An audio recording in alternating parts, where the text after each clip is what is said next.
Magandang umaga po mga kapato. Oh, ayan na po ang mga update ng mga pato natin. Kasalukuyan po tayong nagpapakain na naman mga kapato. Malalaki na sila.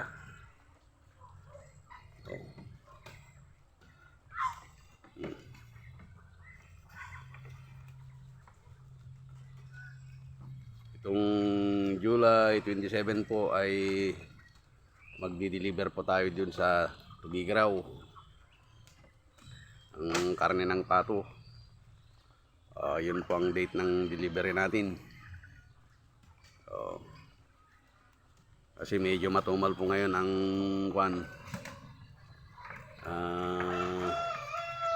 pagtinda-tinda natin sa harap.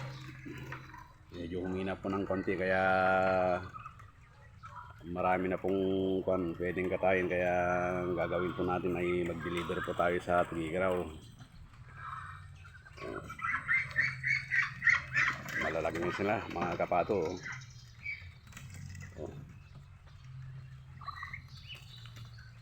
Marami nang malalaki.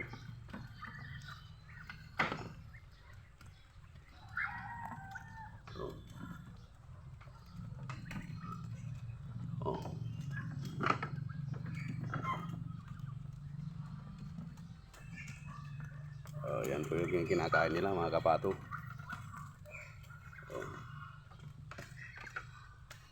Feeds. Tayo to starter at saka crack corn.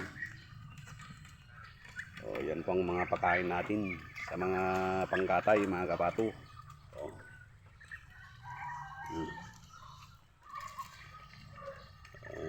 Kahapon po nagkatay tayo ng 5.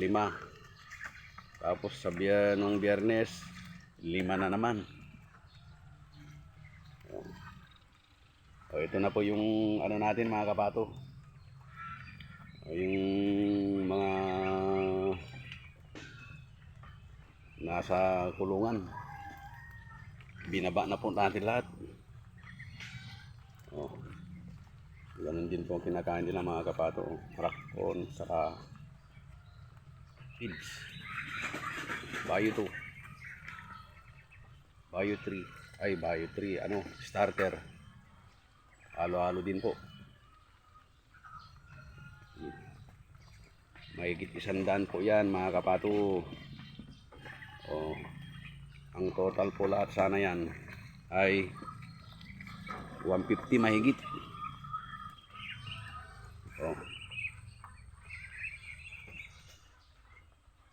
Kaso nga lang may mga nagkasakit. Yung iniwan natin nagkasakit na kulang-kulang 20 ay namatay na yung iba. Ewan ko, 4 na lang yata yung natira doon, o kaya 5. Yung 18 na may sakit. Kaya ang ginawa po natin, ibinukod po natin yung may sakit. Kaya yung inumin nila, kaya ganun ang kulay. May gamot po yun mga kapato. May gamot yung inumin nila para may pangontra sila sa sakit.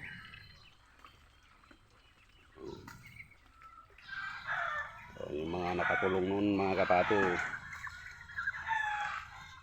i-buyback na po natin lahat. Pero kahapon may napisa, kaya nasa kulungan. Yun mga kapato, ang bilang po niya ay 40.